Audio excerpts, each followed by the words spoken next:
sobre a sua vida. A primeira transformação que eu acho mais maravilhosa na Bíblia é dessa mulher. Transformou uma mulher que não tinha identidade, uma mulher que sofria, que era maltratada pelas pessoas por causa dos seus erros, dos seus pecados. E quantos de nós aqui, que estamos aqui hoje, fomos maltratados pelos nossos erros, pelas nossas falhas?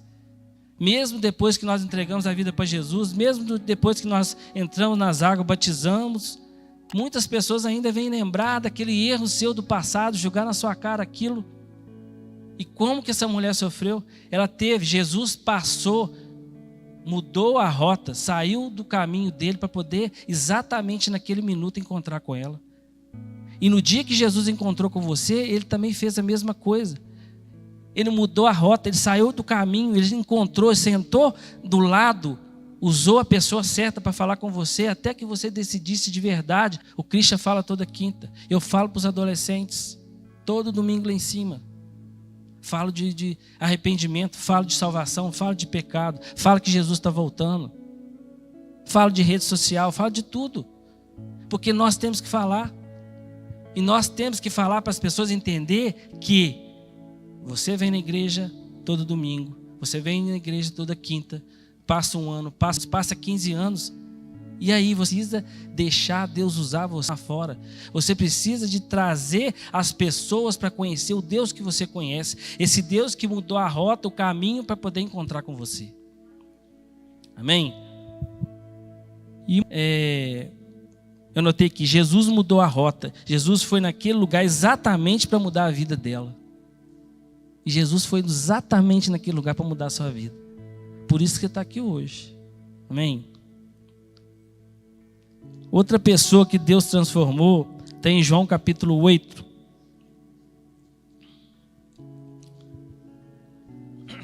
Versículo 1 a 11. Jesus, entretanto, foi para o Monte das Oliveiras. De madrugada voltou novamente para o templo e todo o povo ia com ele. Ia sentado e ensinava. Os escribas, o fariseu, trouxeram à sua presença uma mulher surpreendida em adultério. E fazendo-a ficar de pé no meio de todos, disseram a Jesus: Mestre, esta mulher foi apanhada em flagrante adultério. E na lei nos mandou Moisés que tais mulheres sejam apedrejadas. Tu, pois, que dizes? Isto diziam eles, tentando para terem que acusar. Mas Jesus, inclinando-se, escrevia na terra com o dedo. Como insistissem na pergunta, Jesus levantou e lhes disse: Aquele que dentre vós estiver sem pecado, seja o primeiro que lhe atire a pedra. E tornando-o inclinar-se, continuou a escrever no chão. Mas, ouvindo eles essa proposta e acusados pela própria consciência, foram se retirando um por um, a começar pelos mais velhos até os últimos, ficando só Jesus e a mulher no meio onde estava. Erguendo e não vendo a ninguém mais além da mulher, perguntou-lhe: Mulher, onde estão aqueles teus acusadores? Ninguém te condenou. Respondeu ela: Ninguém, Senhor. Ninguém, Senhor. Então lhe disse Jesus: Nem eu tampouco te condeno. Vai, não peques mais. Eu notei aqui o seguinte, 3 coisas. Primeiro, essa mulher era pecadora. Olha para você ver que poder transformador.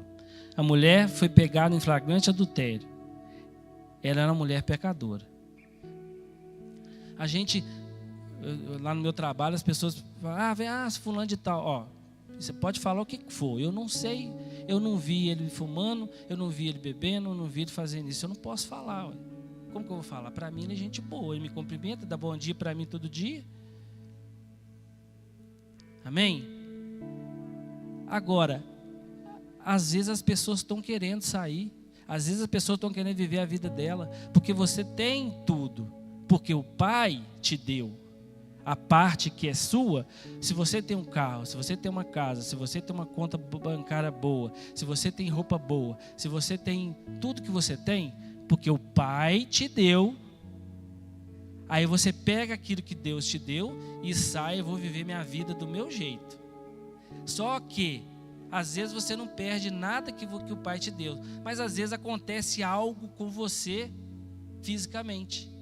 Aí você lembra peraí, eu tenho que voltar para a casa do pai. E o pai, o que o pai faz? Ele vai virar as costas para você? Não, ele vai te receber, vai te esperar lá na janela, está esperando na janela para você voltar e abraçar ele. E ele vai falar assim: meu filho, agora nós vamos fazer uma festa, porque você voltou. Passou. Eu não li lá em Miqueias, o que está escrito lá? Tornará a ter compaixão de nós, pisará os pés das nossas iniquidades, lançará todos os nossos pecados nas profundezas do mar. Acabou, esqueceu, Deus te perdoa. Amém? E tem uma outra história que eu quero contar, que é uma história de uma pessoa que está aqui na igreja. E o Tiago vai falar isso agora. Aí, Deus deu o seu único filho para todo aquele que nele crê. Não pereça, gente. Calma. Deus deu o seu filho, gente. Calma. Então entrega o seu filho. Eu entrego. Eu tenho coragem.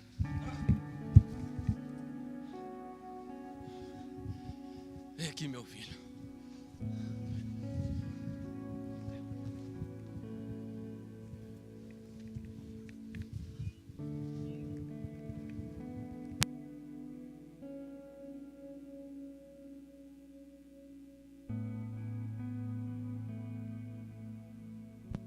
Queridos, esse teatro desses meninos,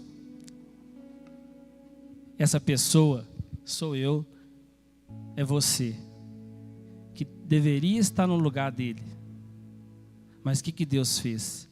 Deus deu o filho dele para morrer na cruz do Calvário por você, para morrer na cruz do Calvário por mim, por nós. E nós temos que entender isso. Nós somos crentes cristãos que estamos na igreja todo domingo, mas nós temos que entender isso, queridos. Isso tem que estar dentro de nós de uma forma onde que a gente a gente tem que respirar isso. A gente tem que entender esse amor que Deus fez por nós. Qual de vocês teria coragem de dar o seu filho para trocar para um assassino, para uma pessoa que matou, para uma pessoa que roubou, para uma pessoa que fez coisas erradas? Você teria coragem de fazer isso? Você que tem filho? Eu tenho 3, queridos. É forte. Mas nós temos que entender isso. Porque a nossa vida, nós queremos viver uma vida de rede social, de tirar selfie e postar para as pessoas uma vida que às vezes não é a vida que Deus te deu. É a vida que você quer viver, é a vida que você quer mostrar para as pessoas. Mas você tem que entender que existe um Deus que pegou o filho dele e veio aqui e te deu. Esse é a maior comemoração do Dia dos Pais que a gente tem que entender, é essa. Olha o Pai que fez isso por nós. Olha o grande Pai, Deus Todo-Poderoso, pegou o filho dele, deu por você, deu por mim, por nós, pela nação, pela terra. E às vezes nós saímos aqui na nossa igreja, palavra abençoada do pastor, glória a Deus, mas continuamos vivendo a nossa vida que a gente quer viver. Não é a vida que Deus planejou. Qual o propósito de Deus para a sua vida? Qual o propósito que Deus quer? Por que você, o que você tem, Deus te deu para qual propósito? A saúde que você tem, para qual propósito? Onde você mora, está lá por qual propósito? Onde você trabalha, está lá por qual propósito? Deus quer te usar. Mas você tem que entender qual é o propósito de Deus para a sua vida, para a minha vida. A igreja está aqui hoje, porque muita gente não veio porque é Dia dos Pais, mas está aqui um monte de cadeira. O propósito de Deus é ide, portanto, pregar o evangelho a toda criatura, trazendo as pessoas, falando desse amor, ensinando para elas que existe um Deus que deu o filho dele no lugar para morrer por você, onde que quem teria que morrer era eu, era você. Mas não, Deus não deixou isso acontecer não, porque você está aí, está sentadinho, bonitinho aí. Quantos livramentos Deus já te deu nas estradas? Quantos livramentos Deus te deu? Às vezes você está bravo, o ônibus atrasou, a fila aqui agora, esse trânsito aqui, pelo amor de Deus. E a gente reclama de tudo, em vez de dar glória a Deus, em tudo dá graças. Porque às vezes Deus está te livrando de uma coisa pior lá na frente. Sabe por que a gente reclama? Porque a gente ainda não entendeu 100% o que Deus fez por você. Você tem que entender na carne, você tem que entender dentro do seu coração, na sua alma, no seu espírito, o que Deus fez. Olha o que Deus fez em João 3,16. A frase Deus amou o mundo de tal maneira, tem uma palavra grega que descreve, a gente escreve ela como se agapau, que significa amor ativo, incondicional e sacrificante. Pensa, Deus amou o mundo de tal maneira. Amor ativo, sacrificante, incondicional. Gente, um versículo da Bíblia: porque Deus amou o mundo de tal maneira que deu seu Filho unigênito para que todo aquele que nele crê não pereça, mas tenha vida eterna. Amor ativo, incondicional e sacrificante. Pensa, gente, o que Jesus passou por você. Deus dá o Filho dele é uma coisa. Isso é um amor que não tem explicação. Mas olha o que Jesus sofreu por você. Sofreu por mim. A gente tem que pensar nisso. A gente tem que sentir essa dor dentro de nós. Mas o mais interessante é o que fala assim: deu o seu Filho unigênito. Presta atenção. Deu seu Filho unigênito. Vem da palavra grega monogenes. Significa único gerado, único do seu tipo. Queridos, Jesus foi o único de toda a humanidade, desde o dia que Deus criou o céu e a terra sem forma e vazio, e o Espírito de Deus parava sobre a face do abismo, desde o dia que Deus chamou todos os anjos, todas as pessoas que existiam lá no céu, e Deus falou assim: agora eu vou fazer a obra mais linda, mais maravilhosa, mais perfeita, a que eu vou colocar todo o meu amor, toda a minha perfeição. Foi o dia que Deus criou você. Amém? Deus criou você. Aí vem essa palavra aqui, que o mundo se corrompeu, tudo, fez todas as coisas erradas, depois começou de Noé uma nova geração, e aí nós estamos vivendo essa geração de novo, como nos dias de Noé, se dava em casamento, as pessoas estão aí fazendo o que pode, o que não pode, e querendo mudar do jeito que é, do jeito delas, e fazendo tudo. Aí Deus amou o mundo de tal maneira que deu o seu Filho unigênito, que vem da palavra grega monogenes, que significa único gerado, único em seu tipo. Jesus foi o único que veio fazer o que Ele fez por você e por mim. Queridos, eu não sei o coração e a vida de ninguém. Não sei, não entro nem em rede social de vocês, não sei, mas Deus sabe o que está no seu coração, o que você tem que fazer, o que você tem que mudar. Você está aqui hoje. Amém? Você sabe o que você tem que fazer. Você vai chegar em casa hoje, tem que fazer. Sabe por quê? A Andréia fala com os meninos adolescentes direto. A gente fala: Jesus volta todo dia para alguém. E a gente não tem que esperar se Jesus vai voltar daqui 1 ano, 100 anos, 1000 anos, 1 dia, 2 dias. A gente tem que estar preparado para o dia que Ele voltar. Só isso. E para estar preparado que até o dia que voltar, a gente tem que entender isso que Jesus fez. O que Jesus fez? O que Deus fez? Deus deu o Filho dele para morrer por você e por mim. Amém? E Jesus transforma de uma forma tão maravilhosa. Jesus veio de uma forma tão linda, tão maravilhosa, que tem uma história na Bíblia que Jesus estava indo para uma cidade, de repente ele virou para voltar para uma outra cidade que chama Naim. E nessa cidade, Jesus estava com uma multidão de gente, e ali estava vindo uma multidão também de gente, com uma mulher que estava indo enterrar o filho dela, e essa mulher já tinha chorado a morte do marido, e Jesus chegou lá para poder encontrar com essa mulher, para poder transformar a vida dela, para dar para ela uma vida nova, uma vida transformada, porque ele estava chorando a perda do filho dela. E ali, ele tocou no caixão, o menino ressuscitou e ele transformou a vida dela. É isso que Jesus faz com você, é isso que Jesus faz por mim. Ele ressuscita os nossos sonhos, ressuscita aquilo que nós estamos chorando, que nós perdemos, as decisões erradas que nós tomamos.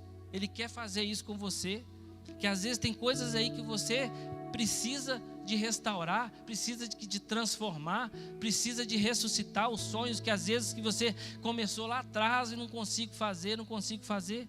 Consegue. Sabe por quê? Não é eu que atrapalho os seus sonhos, não é a Lara que atrapalha os seus sonhos, sabe? É nós mesmos que tomamos as nossas decisões. Mas quem que ressuscita os seus sonhos? É Deus. Deus ressuscitou o sonho dessa mulher de ver. Ela não queria que o filho dela morresse, mas ele foi lá e falou assim: ó, tá agora, seu filho está aí de novo, abraça ele, vai viver uma vida nova. E foi viver uma vida nova, feliz, restaurou a vida daquela mulher. Amém, queridos?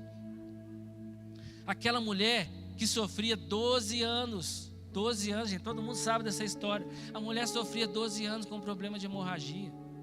Foi no médico, foi no outro médico, gastou dinheiro, gastou remédio.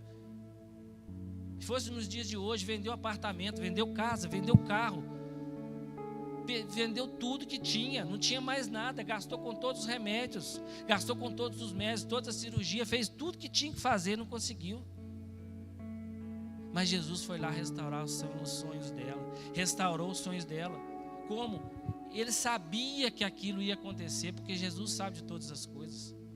Estava no meio da multidão, ali, curando as pessoas, conversando com as pessoas, abraçando as pessoas, restaurando a vida das pessoas. E de repente sai uma mulher no meio da multidão e toca nele, toca nas vestes de Jesus, e de repente ela é curada. E às vezes aqui no nosso meio, eu não sei, mas tem pessoas que às vezes estão aí quanto tempo gastando com remédio, gastando com médico, gastando com isso, gastando com aquilo. E Deus está te dando esse toque, falando que, olha o que eu fiz por você, eu dei o meu filho para morrer por você, e o meu filho pode restaurar a sua vida, pode restaurar a sua saúde, pode restaurar o seu casamento, pode restaurar o relacionamento seu com o seu filho com você, porque Ele pode fazer isso. Amém, queridos? É o que Jesus quer fazer, Ele quer transformar a sua vida. Ele quer transformar a minha vida. Amém? Você vê que hoje, para sair diferente, para sair com essa sensação gostosa de que saber que deu o seu Filho unigênito, que significa único, gerado para isso. Ele deu o Filho dele exclusivamente para fazer isso por você. Por isso, Ele fez isso, só isso. Jesus veio para, Ele fez um monte de coisa, ensinou um monte de coisa, mas Jesus veio especificamente para salvar a sua alma. Porque se não fosse isso, não tinha nem esse prédio de igreja aqui. Amém, queridos? E uma outra história que eu queria contar, eu já conto isso aqui direto, mas eu senti no coração de contar.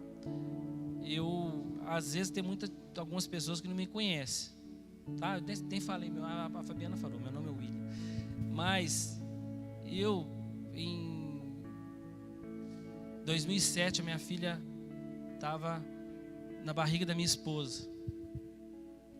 9 horas da manhã, a gente foi no médico, porque a médica tinha falado que a barriga da Andréia, o coraçãozinho e da Lídia não estava batendo dentro da barriga da Andréia. Aí nós fomos lá para Lafayette fazer ultrassom, chegamos lá, fizemos e constatamos que não estava batendo o coração, não estava respirando. O médico ficou preocupado, mandou ir para a gente para Belo Horizonte urgente. E fomos para Belo Horizonte. Chegamos lá, fizemos outro ultrassom, estava a mesma coisa, não estava batendo o coração nem respirando. Aí quando foi 9 horas da noite, quase 10, nasce a Lídia, morta, sem bater o coração, sem respirar. 34 centímetros, 830 gramas. E está lá eles fazendo a cirurgia na Andréia, porque saía sangue. De repente, a Lídia respira, volta, ficou 6 meses no hospital, veio para casa usando sonda, arrancou a sonda, ficou um buraco vazando. E ficou 24 horas sem comer. Minha sogra fez uma comidinha para ela. De repente ela voltou a comer, que tinha 6 meses que ela não sabia tomar nem água pela boca. E hoje está aí com 17 anos. Ela morreu 2 vezes, a Lídia. Ela morreu, nasceu morta e Deus ressuscitou. E depois ela morreu para o mundo e nasceu de novo batizada aqui na igreja. Então Deus transforma todo mundo, gente. Você acha que o milagre só essa história da Bíblia? Não. Deus faz milagre hoje. Deus vai fazer milagre na sua vida hoje. Se você tem problema, Deus vai resolver o seu problema hoje. Porque se você crê que esse Deus que deu o Filho para isso, único, exclusivo para isso, para salvar a sua vida, transformar a sua vida, se você acreditar nisso, acabou. Seus problemas estão resolvidos. Agora, se você não crê, aí você tem que continuar orando, você vai passar a crer.